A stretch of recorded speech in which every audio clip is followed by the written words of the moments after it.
nakwachira wasibota nibigenda bitokwe nanye hano ya ndi steady ndi marembo ndi Beazine ZJ Celeb wa Mbarara uri butereva NKORE Media TV. If you haven't subscribed, do it. Help us subscribe. Here is a notification button kujangwa ka video yakiturate yo gumokarebe. Yes nkaburijo nituba turo kujangu tukuseho ebiryo mu rembo rwambara NKORE Media tujangu feel Ankole kandi ejeshaha am hosting MJ Pro niwe twakureterera izoba umanye bikumukwataho nakorata ekinta kitambwira ubwire bikwingana ki kandi nakikorata MJ Pro twakwakira ebale munonga kundeta Ankole TV wabale kunta isa ngamazina mbanyita MJ Pro Shoots nkora a company ya Complex as a shareholder. So ejesha uri butereva NKORE Media. So abareba nibenda obaramuseho tugambire nyine nkoko wagamba yitu aho eco uri kora nkebyo abareba mwena across the globe bari kutuhagira mwe bari kuhagira MJ Pro Shoot mwe bari kumukunda nkomwana wanyu wa Ankole mwe bari kumwimusya akuba koje ngutiye mwe kantari ya. So nimbara musya mwena buri mu kitino sake mu izina rya Mukama Yesu Kristo. Amen. MJ no shaba iyi ni shaba gayi Yesu Kristo nakangara gayi ni shaba mwana wika wa chacha aho no like okuza chachi tikumansa mvuko kushaba okushaba. Yes we wow MJ ni wetu watwayisari NKORE Media TV katuryaha a studio UIT c'est Coupex photography Coupex photography one MJ Pro Shoots njano kireba ha tuza kubantu bitama. So MJ ntwenda kumanya ukatandika ryaro muri gwebishani mu gwebishani kwe kangu twire mukano bwire mu gwebishani ngabutandika like 6 years back 8 there because I started around 2014 kuna bitangiye 2014 nao na shanko wabirgamu 2016 2017 2018 na birgamu 2019 na birgamu still I came back 2020. MJ oryomumba kusinga yo kutere bishani sofa amazina gakutambura hano yo murembo rwambara ukatandikira nkayi kutere bishani omuri Mbarara rikambaze correcting yo tinkusinga yo naje ngo oryomumba kusinga akube iwe to kwemanya. So audience ne gamba abantu no baje oryomumba kusinga kutere bishani no kore bishani ninjya icyo kandi ati no correcting reka nkisimire Mukama ecyo nandi yo mumba kusinga reka nkisimire Mukama konka nkatandika ndukwekerezamo ngatandika ndukunde ikintu cyanje cyo kutera bishani kunamanyire yo mutezwe bishani na shebishani nakunde ikintu kindi yo ninkora. So nje cyaretire kugira ngo at least buri muntu we na at least muri Mbarara basa kuba bamanya mabo kumanya bamanya nka MJ reka kwesharasha no tuba kumanya munonga ati njokora nanye nyenda mukamanyisha Mukama nanye bamanya kashati wa za TV ihanga hata una za TV ihanga mwe bari kumpa chance ejo kama bakume abahumugisha muje mumpenda chances kusinga na nariyezi abantu bamanyije. Of course ntuba twine kwija tukahikaho ukaganira n'abahagizi bawe bafanizi bawe ubwiro bwo wamara notere bishani hariho nk'ikintu cyarabireho mu business eje eyo rumunokora ukahurira wayifuze cyo wajeriremo ibyingi yo ni byingi konka inkati cha cukuru disappointments zibazo mu konka ebintu no jano kwasa Mukama abantu we yakora ki ko bintu mu business yona mparu mama kona utembo ushumo bwento katambura straight line. So I don't blame anyone ninga stinkwe blaming yeso we wona ari unkushijang kugeje business rekangire kuri kunga the end of the day nkagira nkunga shejika ninkumanya tukangumize muninte tari tinde MJ yakora kutari bishani no kiriyo kunga basically kintu kinkumanya je nikinkubasa kumanya ngamanya ngo at least ninchikura ncyenjo ingire ntakine mukojya ngo no kushwara njo kunda nkanye personally konka business nyingi zure zinkubasa gukora konka me personally I like photography no inspiring ndire kuzombishane no ngweno bokane bingi nyo kuzombeshane expiring abantu bingi nija nashanga abantu mu photography like I met the guy Said Photo World. That guy inspired me a lot. Yeah, it was like a loving person. Was was working together. Treating the kubi. In fact nchona nyenda kubuza kwa Gamba Photo World na okumanya bingi tukakumanyiraho. So now nitora no twanjura company ndijo. Company kuko no korana company. Nabwe no wasa kwetongo korena company ndijo ningo gumize muno kore byawe bindi. Kunka it's not like in Photo World kanyisa kubi. Ninjisima ikampa platform. Abantu bona bakamanyira Photo World. Yesu we wabo bakamba amanya ine nabe ni manywamu etari yebishani. Kunga kunizero mu version zebishani. Abantu abingi bamanyira Photo World. So I give that honor to Photo World. Bantawa ni basima ni sima mukuru Saidi ni musimira kimwe munonga. Yeah. Nitureba omundongo akuba wanokora business yebishani uryo muri nkoryo mu showbiz. Niwe ni show business almost. Akuba ibintu bikija byatustinga ku ruge nyuma ibishani kuba tubitwaza ogendo za kuprintinga okora ki konka right now ni uri nkoryo mu showbiz kandi mu rurembo rwambara nturaba ba MCs ba DJs ine kwatagana yibadizire imwe nkabatezi bebishani. How are you? Tuturu kubi kuja ntwangana wewe ibikono mbabiro ko ngatukuja ntwangana. That's why I made this pool party by the way. Yeah. So pool party was about like kuwatansa na photographer bandi tukireka munitwe ba DJ bambasa kuwatansa nitu ba photographer twasa kuwatansa tuzampate yemwe tutere kintu kikwate. So yengeri inko byasa kugira nti tubenbe ninjaza kugita ba photographer.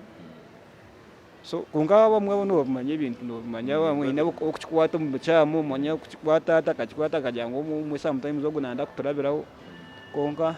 I can assure you guys my favorite photographers tino unkwenda kurabaho tino unkwenda kujanda just I need a cooperation. I need you guys, I need your support.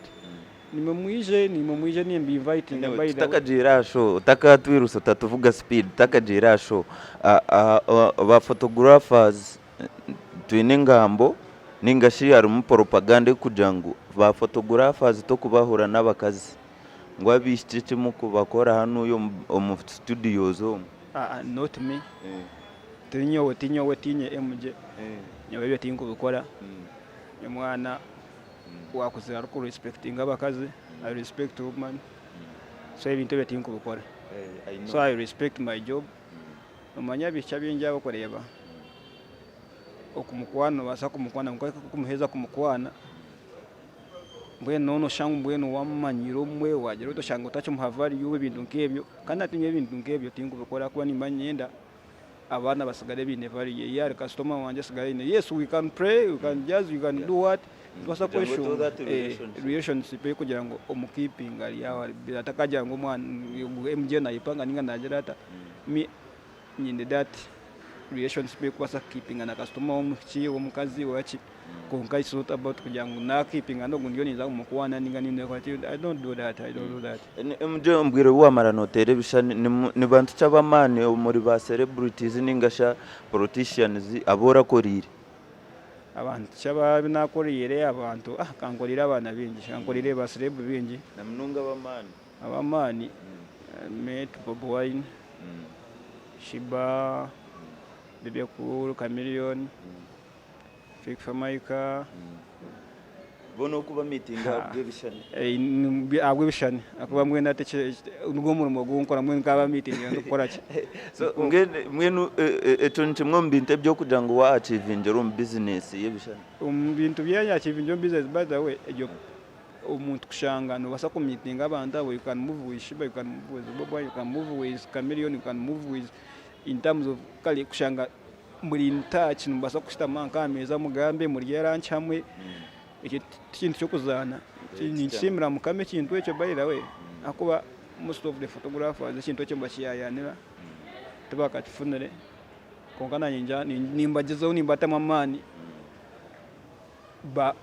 bakurebe kweyikerezamo ikintu nacyo ntibakikora kuba n'ikintu kugira ngo kigomere kiryaho wabona no kweyikerezamo ukamenya ngo mi ukiyihamu fear that fear kuba they are human like us like abaselebo twantoreba bari abantu nkitwe kirya ariwe engeri yo approachinga mugu muntu wakireba so yowe to approach Shiba it didn't take me like ikintu changu no nyonka jya nkeyikereza munajya no I'm a human is a human nimbasa kumwika ngambe ekinkwenda na ekikunanka ekikunduma nkanye ekinkwenda ngo Ankole kuba it's all about kuyamba akuba at the end of the day ni mutere bishani a posting bitambuza media ye kana nye posting na nyifuna mukunuye afuna in terms of money yanshashwire and in terms of popularity no kutambuza brand wachireba so nchokora ni njira nti no kweyikerezamo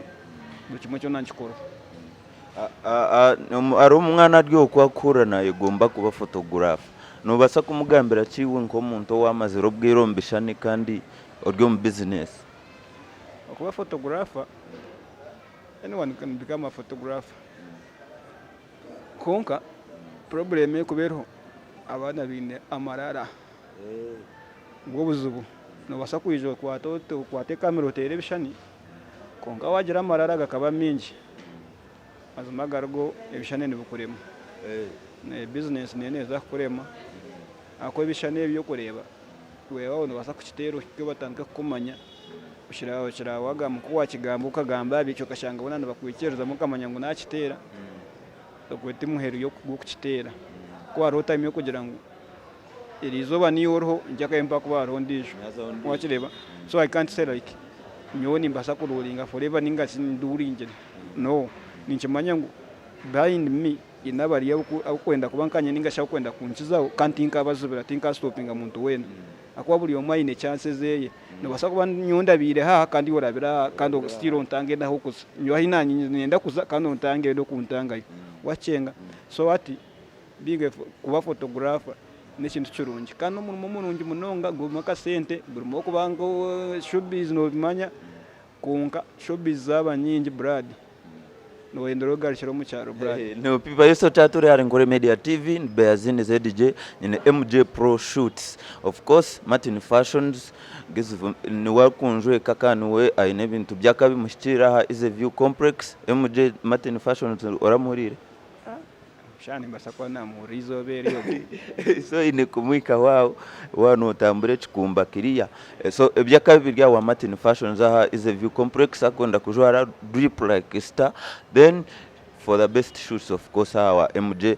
that media my friend I salute you ni nkuramusyaho nabandi mwena DM Swaga thanks for supporting NKORE Media MC Mashweko live kabaka nabandi of savage wamnambera obure hamwe netuzunga DM correction yaza kunja nturara hero kumurana waryaha namureba konka turumuntu gumizamo yes MJ nitureba niwe foto nitureba hanikere show eruho rwa kashato rwenyine biro mushanje so nimanyisa cyo yoro muno hanika shege yankuhanika nkuna nagambire enyumaho niyo cooperating aba photographers kwereka ngo at least ndo photographers tunachitwasa kukora wano wareba iki kintu cyo muri Mbarara cyakabamuga kugira ngo photographer yaha bari masimanga nabo bakora show cyakabamuga kashi nanye nto naburiza you're the first person to host this show such a type of photographer kutegeka show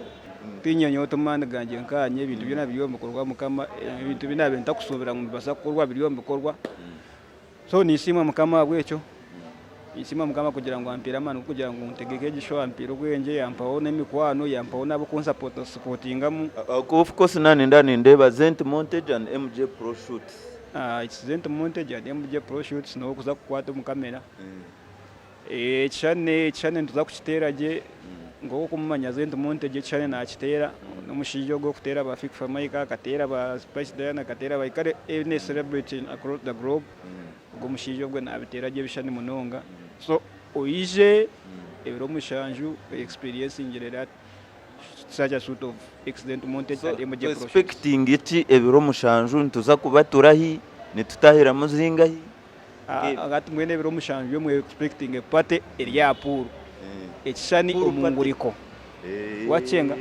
nekishani omunguriko pate kandi eryapuru wanchenga so abana mweshale bwa wokwetega mwije tweteje wachenga kintu cyo bicho banje mwije tweteje abojo banje mwije mumpagire banange okutahamu no omutwaro entry rare entry emitwarena ekwizero package za swimming eats shoot and drinks amitwarena yawe ejo kapo nemitwaro mukaga nazo ziriya package za swimming na shoot and a VIP table nemitwaro 20 JP Chenet mwije mumpagire ekisebe ebiro mushanju akosiya tankashahina mpaka kasheshe twine ba MC twine ba DJ twine beshongozi akitsabi twine yo amazina ninkagaga mana twine one berga MC kacheche kunana MC wakaima Gaza Brace whatever Simba Jackie like and many more. Yeah. So you can call upon people na nishaba yongere kweta abantu bije asho ebiro mushanju Kosiya hotel niho turabe turi ebiro mushanju we want to party with Ambloy tujya kupatinga nakuzo mwezi musanva aho tupatinge tukube mpaka kumacha muje mu supporting ebanange oya Kosiya hotel along Ntale road one Oshuma Ntale road no gendo chamiranka ngoko za Ankole press wagumiza mahomisha na Kosiya hotel na heri. Anyway, it is happening this very Wednesday. The day after tomorrow, after Tuesday tomorrow, right? 7th December.